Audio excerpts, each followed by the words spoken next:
Resign goes up. Vote failed. Left heart says, who's the retard who thinks we have a chance still? Sol Invictus, bro. I'm that retard. In today's video, we're going to discover how the Sol Invictus can save your gameplay, can save your life, and can save all your friends. Even if you played bots as Legion, which is like 1,000 stabs to the face, instead of going OP vehicles. Exactly what we've done here from the outset, as we know no better.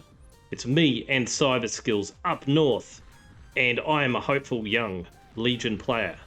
Up against, right away, a Decurion, and wondering why I am so completely outmatched. The Decurion, a beast of a unit with a Gatling gun, fair range. Slow as hell, but it really doesn't matter because it just overpowers anything we can put out, with the exception of, as I've learnt lately, 1,000 rocket bots. That's actually a decent response to this. But I don't know it yet, so I have a mixed force.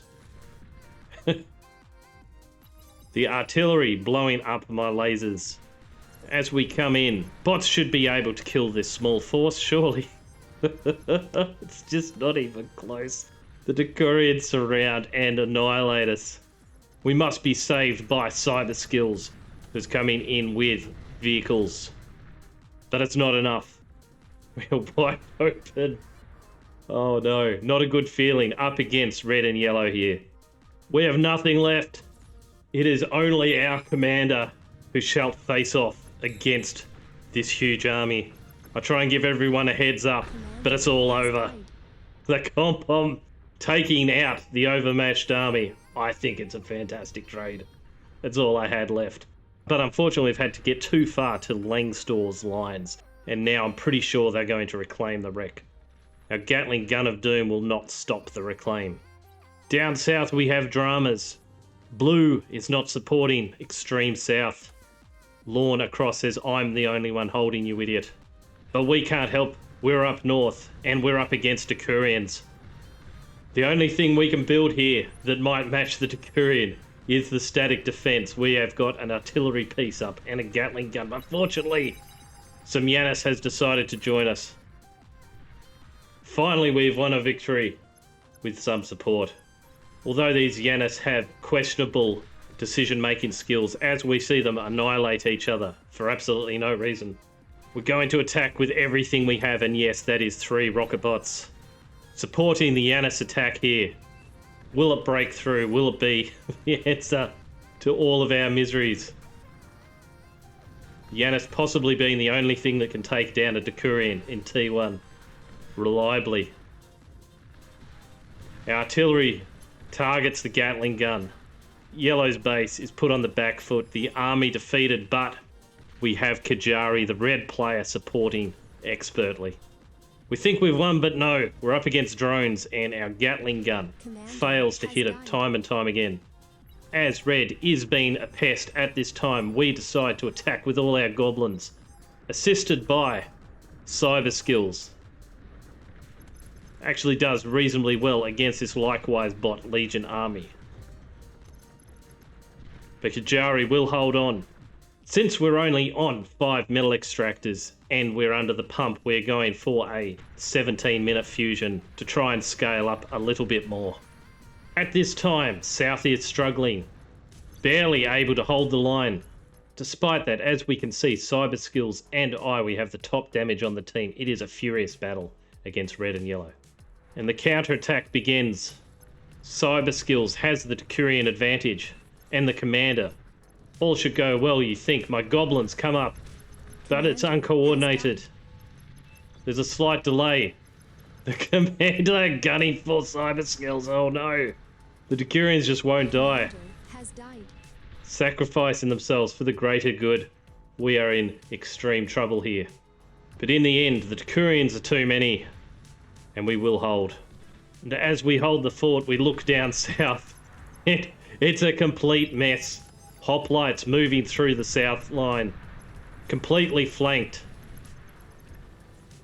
The discord of the southern players have borne their rotten fruit, and we see all sorts of run-bys now. Bombers being used to bomb our own base, and air will hold the line. We're very slowly scaling up. 5 mexes and holding a front line. Absolutely brutal. We can see here we're one of the last ones, Cyber Skills and I, in metal produced.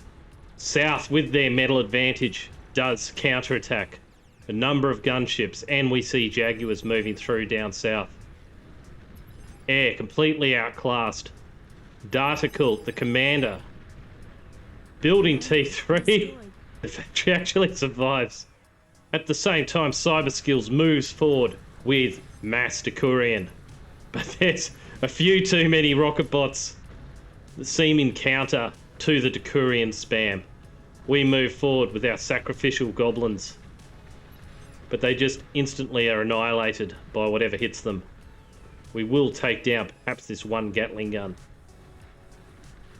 It won't be enough. Blue has repaid the favour as the Western team argues amongst themselves as we see a decent run by of Jaguars. It's not all one way. Stopped only by explosions and construction turrets. No response as they build the APHIS. The counterattack begins. We left too many rocket bots on the board. Fortunately, we have Arbaquises. 5 of them should do the job here. That's all we have left, and 2 Decurions. The Western team has even less at this time. It's a bare knuckle fight as we see a single, I believe it's a Thanatos, move down with a missile barrage. They don't have any hit points, and we snipe it.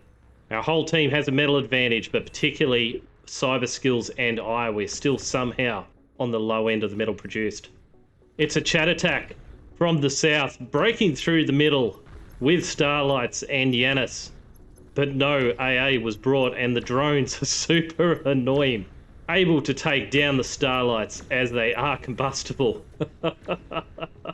Yellow is in deep trouble, but red stays alive. Naturally, we try and challenge red at this time. The absolutely fine on-paper force of goblins and Arbaquis unable to put up with any aggressive pressure. Well, the Thanatos will see us on our way. At this point, I am thinking bots are not where it's at. Vehicles have a very large advantage, so we are building this bastion. We have nothing else in the tank. Langstor 8 has captured the hill. We cannot use it now as an AA turret is there. Of course, critical to this game, if we'd understood it was taking this hill earlier on. I'd highly recommend it. The Western team now having a huge advantage having captured that hill. It's another chat attack. 50 or so pincers move forward. This time to take out Red's base. Will they be able to do it? You would think so. But they move through the fields of fire. Counterattacked by the flank. And they just don't have the hit points to get to Red. We're doing our best to scale to over 100 metal a second, and it has not been easy. I think we have a couple of incinerators and 7 Arbaquis here. We will attempt to attack as we get lit on fire. Forcing an attack into our bastion. But the incinerator on the north is getting a fair bit of flack from the northern force. Moving in. And the incinerator goes down. That's enough for us. So bots, with our heaviest T2 force, we could still not break through with any reasonable amount of casualties left intact. And this is where we decide to go an experimental lab. And we're going to build 1 unit and 1 unit only. That is the Sol Invictus. Data Cult on the Western team. Now bringing Myrmidons to the game. Joe Mama Balls 23 says, lol, this guy sucks. And I suck. About describes this game so far. So this is my eco and what it will stay at. Roughly 120 metal a second as we try and just build Sol Invictus. As the southern team here moves forward with about 20 Prometheus, we see Javelins and we see Myrmidons. All in a combined arms force. Orange alone is a frightening player, having worked out the best of what Legion can bring to the table. Fortunately, we do have the air advantage, but air is not enough as we see demoralizing attack work its way through Blue's base. The Chad army of Starlights moves south to support. Will it be enough? Eventually it is. The last Kerries goes down, and the Myrmidon will not survive the air attacks. Despite all that, our team has 100,000k metal advantage somehow, and our south will just not hold. While on the north, we have a massive metal disadvantage, and we managed to hold. So there you go. It's not about the metal you have, it's how you use it. As we see, an attack of gunslingers of all things, forcing the use of atomic bombers and gunships. Doesn't seem to be enough. The southern team not seeming to glom onto the fact the flank needs to be secured first and foremost. Left Heart says, I don't know if I can say this on YouTube. Who's the slow-witted fellow who thinks we have a chance still? I do. I say it's Sol Invictus, bro. As we bring it out, I'm that slow-witted fellow.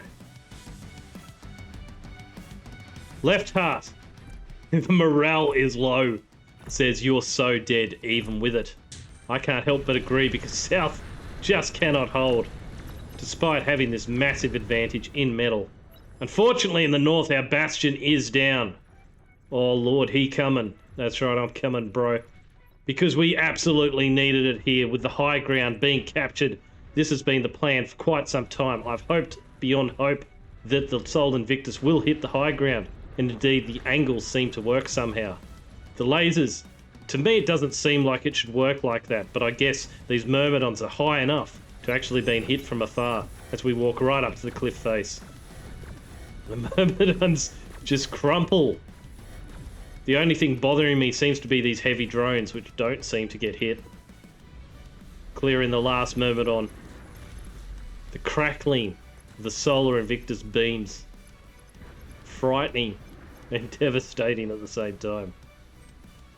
With that cleared, it's on to face the army, who are in full retreat. They know what's up. The incinerator being the tank, and 1,000 missiles hitting us.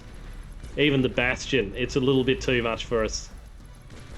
We're going to have to retreat this one time. Getting chased down. We're on 9% health as we take down a good deal of the Northern Army, but there is nothing else but this Sol Invictus at this time, and one wounded bastion which is getting worked on. Desperately trying to heal it. The spooky spider resbots able to rend us a few percentages of health before getting taken out by missiles. We retreat. And the only thing better than one Sol Invictus is two Sol Invictus. It took a long time to produce with our feeble economy. Cyber skills has not teched up past Tech 2. Pretty much resolved to only build gladiators.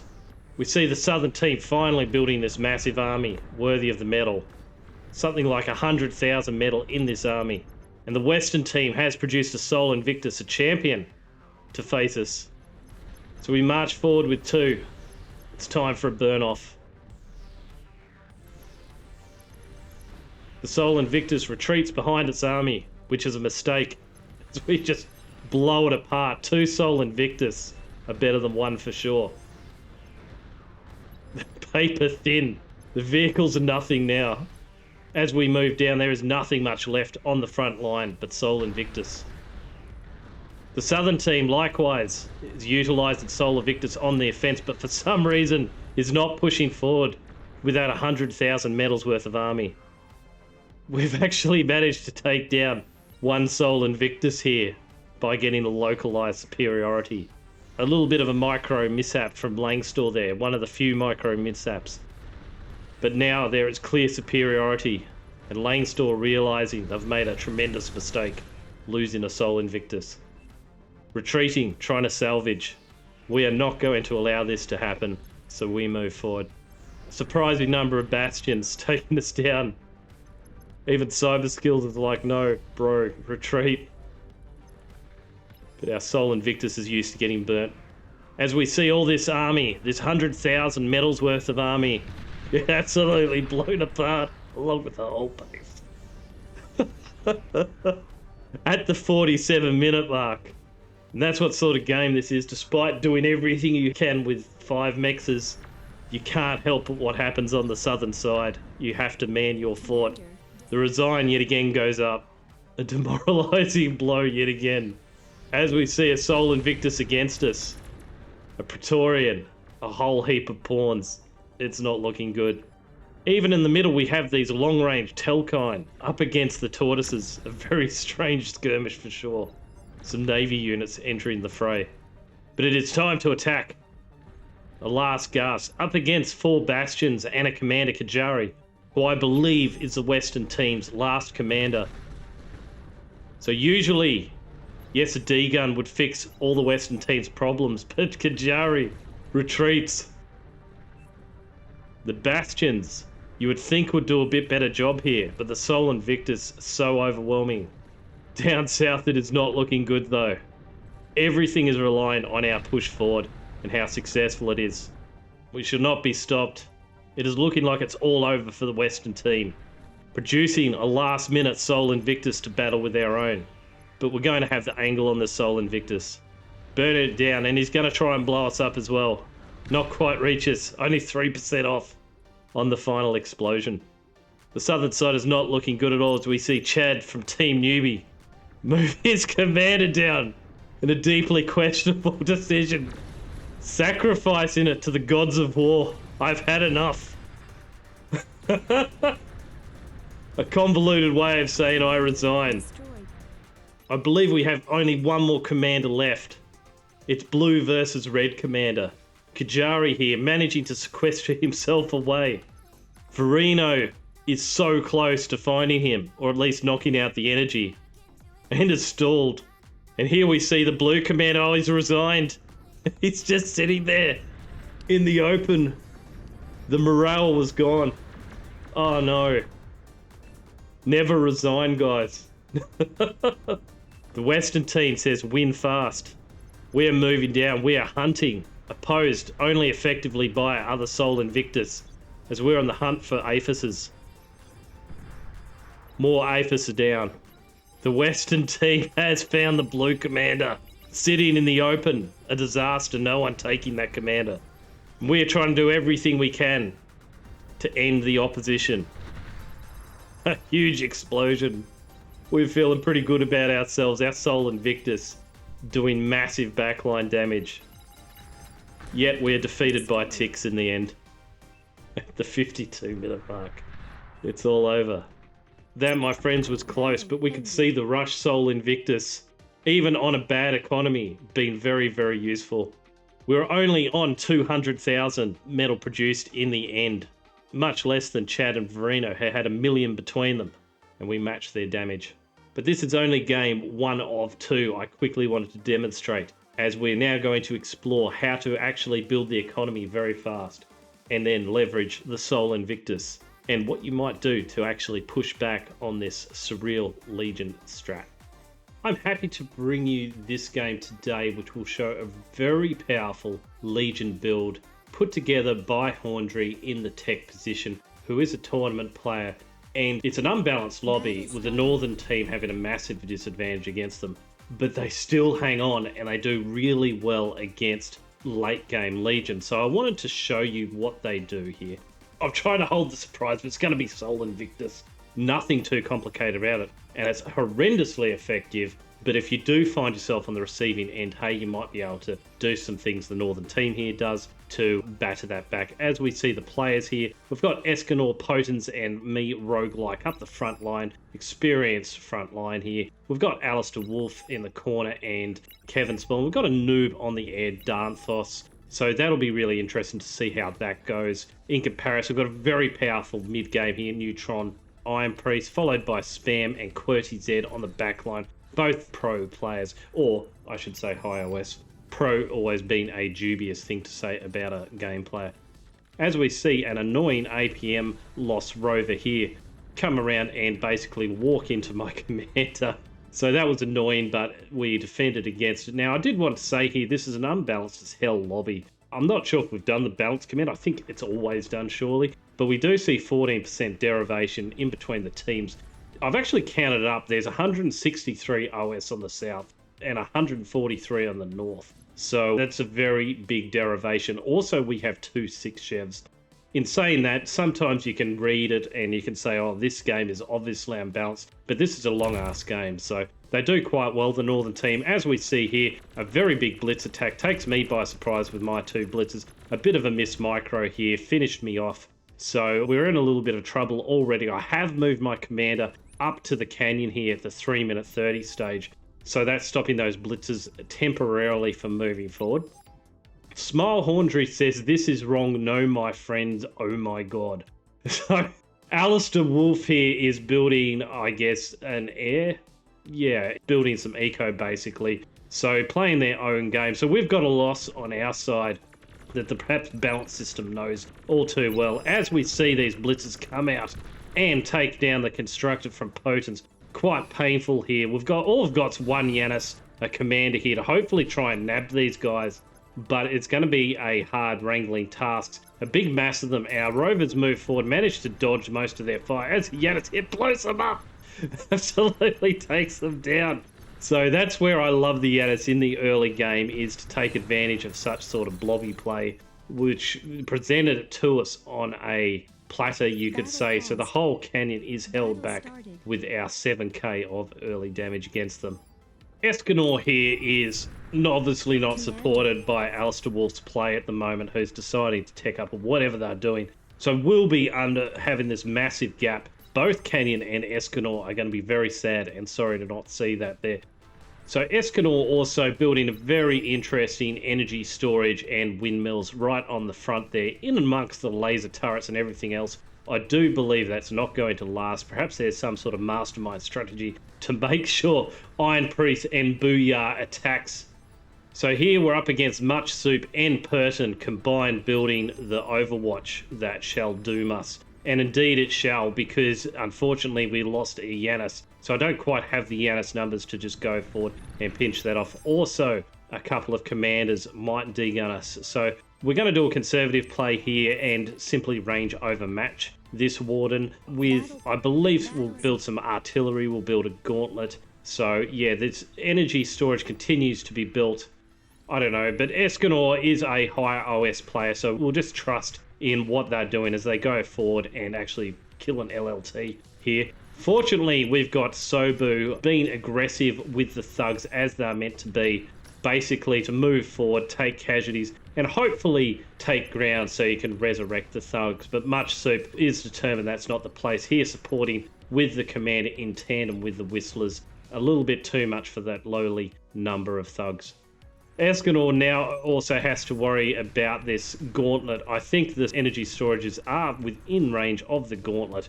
So that whole front line is looking primed to break, as our gauntlet likewise fires back on this Overwatch here. There's simply not enough on the board, and the team seems to know it.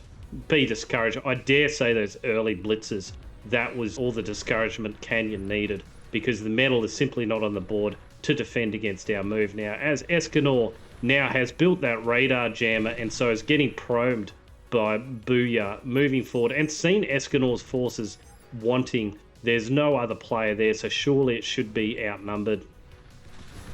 The lightning turret not holding them up that much as they start to work on the energy storage here, as we see some area of effect damage. The constructor turret goes down in the explosion, so it's not looking good. We're moving forward at this time, starting to dance off the enemy thugs and rocket bots. Fortunately, we're just facing one of the players here in Purton, so we're having a good time of it. Our shell shock is coming into support now, and yeah, doing tremendous damage actually. That was very rare to see so many shell shocker hits like that, so we were lucky in that exchange here.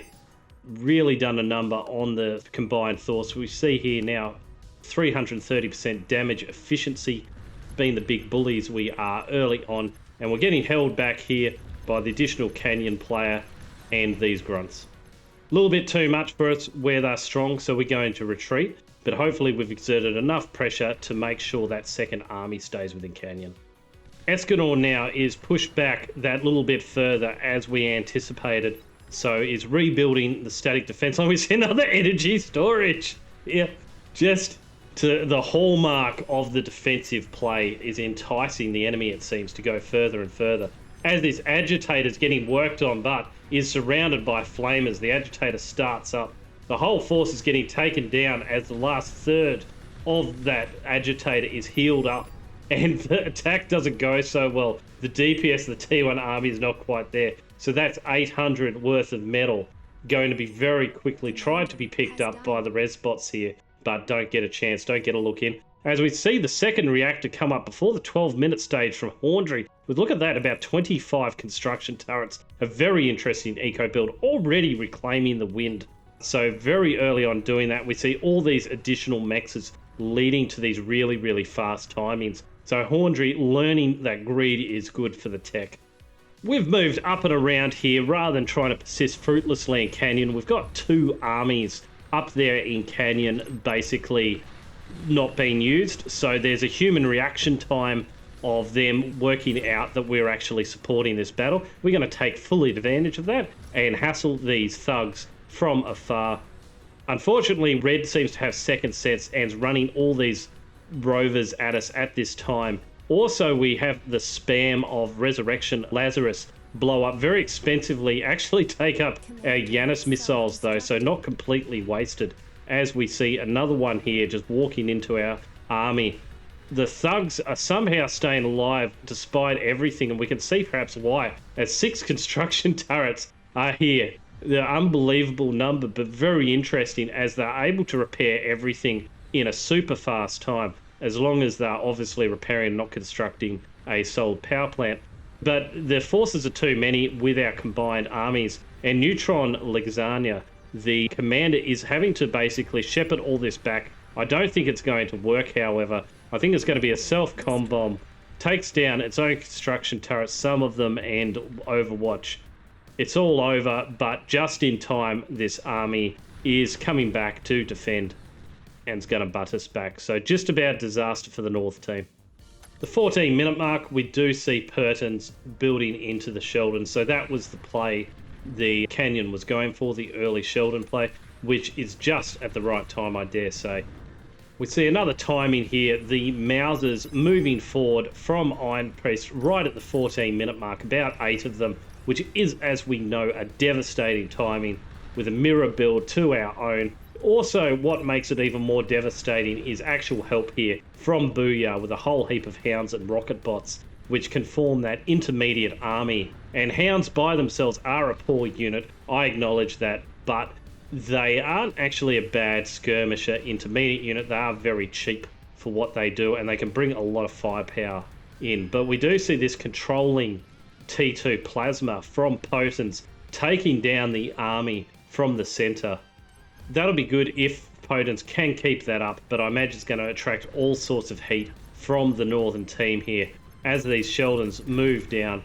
The ambassadors here now are getting worked on, so Potens picking that up really early on and being able to stop that one ambassador. And this is usually the problem with ambassadors, is trying to get 3 or 4 of them on target at once. But that's not needed as we see the Sheldons move down very aggressively, target that agitator, target the second T2 plasma artillery, a real loss for our team. Unfortunately, those Sheldons being left to rain, we don't see yet again enough spam coming up from our side. So a big learning for you guys. If you're getting towards the 15-minute mark, it's probably good to have some anticipatory spam. And that ambassador missile went very well, so an ambassador or 2 is a good selection as well. We've elected to go T2 artillery, which aren't actually the best counter to Sheldons. As over here, the Canyon is absolutely on fire. The thugs moved through this inferno into the Decurions, and we see them absolutely chew apart the thugs, who are completely outclassed by the Decurions, particularly with that arc of fire. The Sheldon's finally paying a price for being a little bit too aggressive here and is getting worked on. We're pushing forward with our T1 army to kill every single Sheldon we can. They're so unbelievably expensive. I find once you lose them, they're hard to replace at this stage. So we're doing everything we can. Our T2 artillery, I'm surprised I'm able to actually get in so many hits here. The team's finally run out of Centurions. And if it wasn't for the spam Lazarus, we'd actually surely have taken down all of the army by now. Oh no, Escanor, finally it has broken through. Those hounds are just so dangerous when there's really no army against them. We see a couple of snipers who are out of energy and welders. But we see this response from Horndry just at the right time.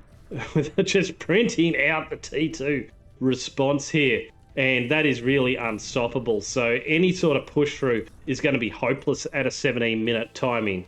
We see here with 3 APHIS, a whole heap of energy converters. We see the T2 lab put down. I think only in the last half a minute or so it has been put down. And obviously Horndry has it in their mind that they need to support at this time, because probably Rainbow would be having some problems. So that was a little bit of foresight there by Horndry. Unfortunately, it just about came too late. The base is mostly exploded as these hopeful T2 artilleries move down, but it's already too late. The response force is against them, and the tech is playing as they should. As we've positioned our bulls in this very curious spot here, I would recommend this spot 100%, as no one seems to realise the bulls are there, including the ambassador, which takes down all the construction turrets. I'm not a fan of this forward base for that reason. The Jaguar is also moving down just to ensure whatever could be taken down would be taken down. Well, fortunately for us, the Sheldons we have will be able to butt this back, but we're clinging on barely with our bulls. The last line of defense here, they're actually going to snipe what looks like a whole group of Lazarus there at any moment. Yes, they do. A whole group of them. 41 kills at the moment. This is insane. As finally we get our support from tech, much needed. Otherwise our lines would break. This tick force being quite overwhelming. The pressure working really well. Because the pressure has been so unrelenting, it's just making us basically not able to eco up how we normally might be able to. That is apart from Horndry, who I'm sure can scale up quite nicely. I think these are arquebuses is the units. Very sexy alongside the goblins there. I like them. They don't look so good on the stats, but they just tend to work as we're now looking a little bit better, but these starlights are going to work on us. 2 is all you need. There's a couple more here not working on us in reserve, which is a little bit unusual. We're starting to work on this bastion, the response to the starlights, which I believe can outrange them. Tell me if I'm wrong. It would be a close thing, but we need something heavy duty to stop these series of attacks, as now we have the T1 army from Canyon move against us from the Rainbow position. We've got the T2 Mousers here. I withdrew my bulls, which I forgot about, in that center of map position, and now we're actually going to use them for a big attack here. There's a lot of starlights, however. They're moving around. The timing is actually a little bit poor. Yeah, it's just so many starlights. This is only not even the 20-minute stage, so I'm a little bit surprised here. I expected this to work a little bit better. It hasn't, unfortunately. But in saying that, we've been able to hit a couple of different units. I say, look, danger. Yeah, I don't think this is a hopeful attack. The phalanx we've got donated here from Horndry, if they just attacked with abandon, they might actually be able to make a little bit of a dent. And Potens decides to try and conserve the phalanx, which I don't think many are going to survive in the end with the half-aborted attack. We are also trying to snipe at least one starlight to try and batten this back a little bit. The reason why is we're just trying to make sure this bastion at least gets up to try and reinforce the defences. Horndry here being massively greedy with about 15 bots right on the front line. I'm not sure if I'm a fan of throwing away all that metal. I think Horndry just must have forgotten about them. But yeah, just showing, even at the 20-minute stage, still trying to suck up every bit of metal Horndry possibly can to scale up as fast as possible. A real pro play. So Escanor trying to resurrect from dead, but unfortunately there's a lot of units here which do take energy. They're energy-intensive units. These arquebuses, however cool they are, look, they're already running out of metal. We also have the death rays. I think that's also an energy-intensive unit. So this reactor here is taking, of course, forever to get up and going. It always seems the way. We even see snipers there as well. So good thing the enemy isn't seriously pressing on Escanor at the moment. Yeah, so our bastion's up. I'm much happier. I feel like we can defend whatever is thrown against us now. It's the 22-minute 30 mark. I might prefer to usually have a few more reactors up by now, but it is what it is with getting those bastions up and getting the starlights. Very expensive. Horndry here with 7 aphises. And look at how many, that's would be about 70 construction turrets at the moment. Oh, as we see, air moving down. Okay, so Spam showing their creds as an air player, OS 30. Moving down, I think they've got the fighter disadvantage actually, but the bombers are able to strike Gia. Unfortunately, not an advanced Gia. Should have perhaps scouted that that was the case before choosing that as the prime target, because basically that is wasted. Those bombers will not get any more action as the one Chev defends the airspace, actually.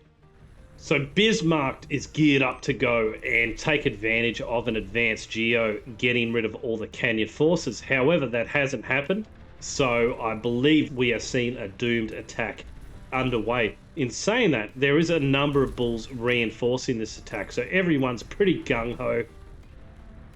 The arquebuses are drawing at least some aggro, and on the other side you've got all of these Decurion and Prometheuses that are out of power.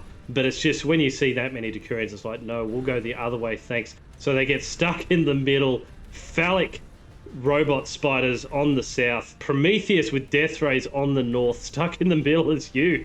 And this force of welders and T2 bulls, it's absolutely wiped.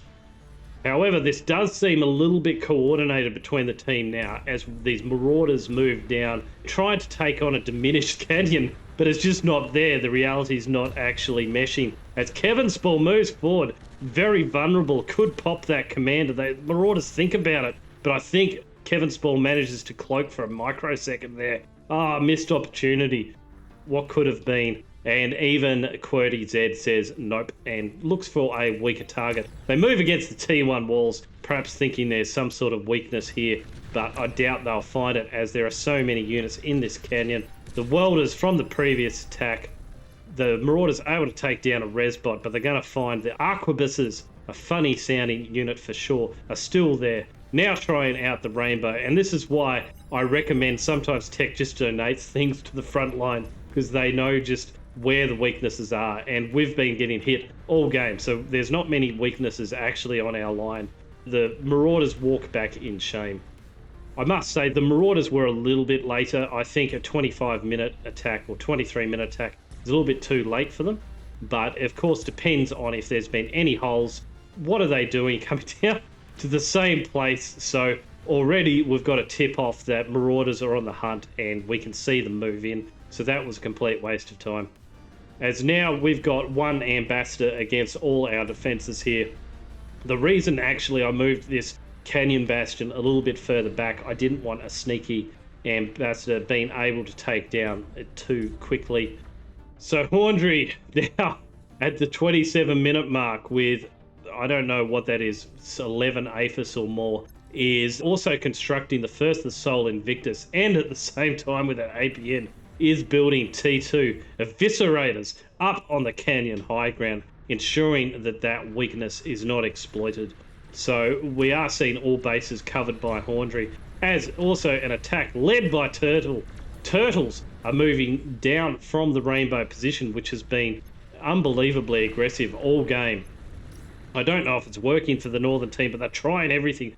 The turtle tanks, of course, being how the Russians would make any advances in the Ukrainian war. We see them here in Bar. The same tactic trying to be used as two Vanguard shots absolutely annihilates that one ambassador, but it has distracted me, and I haven't moved my starlights to counter. Finally, the effective marauder push, finding the weakness perhaps in the middle. It's a target-rich environment as a whole heap of grave robbers go down. The marauders, I don't think, are going to have any luck here, but they are creating more chaos in this already chaotic area. By this stage, we all have PTSD, an unbelievable aggression against us. Now we're going to focus over on Iron Priest, who has managed to get Vanguards up and starting to work on the Arquebuses. We see, look at all these Junos, 4 being built on the front line, a mass of construction turrets being very gung-ho there. And actually a lot of eco, much more eco than what we would use in our build. So very interesting play from Iron Priest. As we see some Vanguards up on the center starting to exert pressure. I don't know how this will go because we've got a number of forces that can hit back, and there's only 2 Vanguards at the end of the day, unsupported really by the Starlight. So being a little bit hopeful here, and our Vanguards are likewise exerting some pressure, but from a safer position in the canyon. One is already down, and we move forward with Sol Invictus at the 28-minute mark, just fries a Vanguard on the hill. Excellent use of a Sol Invictus. So that didn't last long at all. We're starting to exert a little bit of pressure. We take down a Mex. We're starting to think about what to target next. Our Vanguards get microed onto, I believe, the canyon wall here. Overkill on that radar station. So it's not an effective start to the attack. The Geo still remains alive there. Somehow forgot about that. And the gunships are already here. We see a big attack of actually 10,000 or more medals worth of fighters here over our AA. Look at their kills. Basically 0 to start off with. 17, 19, 22. Taking down this whole fighter screen. So although they've been able to take down our 2 vanguards, likewise we've been able to take down about 55 fighters, I think, in the final kill count. Yeah, it's going to get up to that. So I think that was a mixed 1-to-1 trade, but has temporarily foiled our plans as our supporting starlights here don't necessarily have the firepower to continue the attack. Just been a guerrilla warfare starlight. Yeah, not going to last here. Actually, reasonably effective. The Sheldons don't do a lot of damage, do they? They're taking forever to take down that one starlight. That starlight would have exacted about 7 casualties. The starlight now left getting taken down by Spam, unfortunately. And we see Spam Air just continually running T2 fighters down as a sort of scouting mechanism, I believe, or forgetting about them. Basically getting many of their fighters taken down by our anti-air. As the center now is being worked on, we see a bull attack here. Also coming down. We'll take down, I think, 1 T2 mechs. But just this gung-ho northern team. It's a continuous amount of bulls. Don't know how they're going to get through to us, but they keep on trying.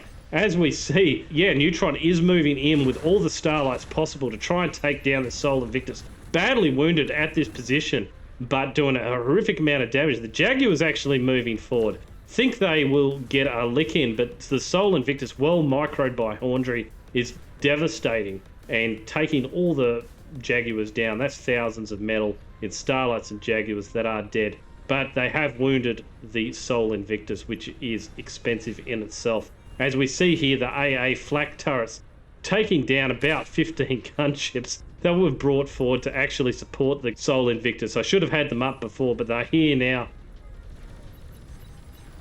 Look at the flanking damage on that T2 there, as we now see the Geo pop. So this is looking all over, or so you would think, but the whole team just floods in with ticks and pawns and even Titans. Out of nowhere, seemingly, Titans are conjured. QWERTY Z has decided to upgrade from the Marauder game to produce a fair number of Titans rather quickly. So no joke of a tech on the enemy team either. Our Razors are moving forward. Unfortunately, I stopped for a moment and I managed to get caught between the Titans and Person's commander. So that was very unlucky. Usually I'd be able to get through there and cause catastrophic damage. That did not happen. Must have been. Not happy. So these Titans are actually a pretty good matchup against the Sol Invictus. And my commander, I forgot to cloak. Like, I was just sitting there uncloaked. So yeah, a comedy of errors at the moment between the Razors and the commander. But there you go. The Titans, I do believe they're the counter T3 unit to the Sol Invictus. They do a remarkable job of it. Much less expensive. And they're able to outflank the Sol Invictus. That giant Tachyon beam does certainly take a lot of hit points off the Sol Invictus. To me, the main good point of the Sol Invictus is its beam is good against basically every unit in the game. It's not the best skirmishing laser at far distance. The Titan is going to be slightly better there at exacting damage in those heavy battles. As we see here, the Mammoths, despite having the same sort of laser drop-off that the Sol Invictus does, has taken down the whole base of Neutron very quickly because the northern team is spread too far. But we see Much Soup's commander properly cloaking, actually is going to be in prime position to strike the Sol Invictus. I think's AFK. No. Much Soup. The morale of Much Soup is not there, or too busy. As we see an attack here from Darthus, has been tired of acting like a true one ship in the corners, moving forward 60 strategic bombers to the 33-minute mark. Crazy. Oh no, so doing what we could not. The Sol Invictus could not do this, but the 60 bombers will do it. And we see all those reactors go. Thank God that APHIS didn't go, because that would be an exchange of bombers, I tell you, for one single APHIS. As these APHIS, however, are going to get targeted, and we do see Perton's base completely annihilated. For the cost of 30 bombers, was it worth it? I'm not too sure. But let's be easy on Darnthos, because they are a one-ship doing a remarkable job. And I don't think they're a smurf. I think that's legit. Otherwise, we'd see a lot more convoluted play. Another Sol Invictus down, traded for a commander, I believe, as we see the spam commander moving around. Finally, the whole canyon is down. Only 4 bombers left. I think they would have been better off attacking the back line, but there you go. At least the canyon is down. This Sol Invictus terrorizing right into, oh no, causing an APHIS to pop. So there we go, that pressure did work in the end. I do think that Sol Invictus will get degunned, but yeah, that was a bit of a pity. You have 60 strategic bombers, you'd expect that to be able to totally level the back line. So at this stage of the game, we'll take a quick scoreboard check. We see Horndry start to move up in the damage at 66k damage. We're at 500k. We've been able to enact a lot of pressure throughout the game, but look at the eco. Yes, we've been able to do it on a third of the eco. But damn, 656k metal produced. Iron Priest also scaling really well at 339k metal produced, and actually the same as Tech. So doing a remarkable job for a frontline player there is Iron Priest, and might show that that position in the middle of the front, you can actually get away with a little bit of scaling and it's not the end of the world. Whereas you try and scale like that in Rainbow, you would be in a world of hurt. So look at all those aphids. I do feel like the aggressive play of the North team, perhaps if Red had been a little bit less scaling, maybe they would have got a breakthrough by now.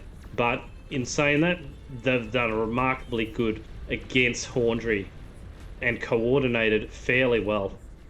As we now see some Thors taking down the problematic Bastion gets 2 EMPs, and now the Thors move forward. So it's not all going our way, and QWERTYZ's aggressing quite a bit actually. The Thors are going to be a lot of metal and momentum to stop here, as the Bastion yet again gets targeted by EMP. That's a problematic Bastion for sure. We see there with 250 kills to its name. Poton's moving up, should be able to take down a Thor. They are quite aware of it though. Misses. Oh no, gets it. And the commander's just taken down. It was very narrow. In the end, we see a whole heap of grave robbers get destroyed. Oh dear. But the Bastion works on it. I think we're going to be absolutely safe, as we see 26 APHIS from Horndry at this stage. Look at this remarkable eco setup there. Expanding and scaling out like a real boss. The Sol Invictus getting some really good angles on the Thors here. And we've got a annoying Vanguard trying to take down something, or trying to take down a reactor before it's getting healed too quickly. The DPS not quite enough of one Vanguard. Unfortunately, I don't know if the second Vanguard's going to get sniped actually. Oh dear. The snipers get blown up with one big Vanguard AoE ball. So that is all done away with. The snipers very vulnerable at closer skirmisher ranges, especially in a big ball like that. But Horndry pretty much dominates the game at the 36-minute mark. And all that Iron Priest can do is to spam pawns, to just overwhelm with numbers. And it's actually not the worst strategy in the world. Applying that pressure and means we can't put pawn pressure on them, basically. And what that means is they can move their commanders stealthily and be able to degun those Sol Invictus. As we see here, the Keeper we're starting to work on it now. This has got the shields reworked mod on this lobby, and these shields have got a definite buff. I think a little bit too much, as the Vanguard shots actually explode against the outside of the shield here. We can see it as it gets down to 22, 23%, down to 14%. And I actually want to see this for my own satisfaction. Is this going to go out? So we see almost down, gets taken down completely, and then I mismicro the Vanguards for some reason. I thought that shot would have gotten through, and I've played Vanguards enough by now to know when a shot will get through a shield, and the shield reworks. No, it turns the shields. Look at this. The shield goes back up. It's already up again. So it's an impossible situation. You need to bring reliably 3 vanguards to take down a shield in any decent amount of time. And now I see what I'd consider a pretty good number of attack of Sol Invictus as Iron Priest moves forward, will take down one, doesn't quite have the angle on the Sol Invictus, and so that command will go down with a little bit of micro. Now 3, a little bit low on the number to really push forward. That last one get tokened down so fast by those gunships. I'm not sure what happened there. I think it was those snipers. Finally, the Sol Invictus does what we could not, and the laser beam cuts through the shield and takes down all those converters, but does get taken down the end. That is horrendous damage, though, on Iron Priest's base. As now, finally, the Northern team looks the worse for wear, as we see the Danthos, the one-chef hero, who has been accused of being a Smurf by now, I would think. But to be honest with you, I think this here concludes why Danthos is not in fact a Smurf and simply spam got beat fair and square, in that we're going to see the bombing run target what? The AA. So got the APHIS and converters right there and targets the AA of all things. So showing what a one chef can do without, I just wanted to say, Spam, although it's not great, Spam, you lost that game against a one chef fair and square, mate. Now we're looking at Meatballs moving down with their happy little faces.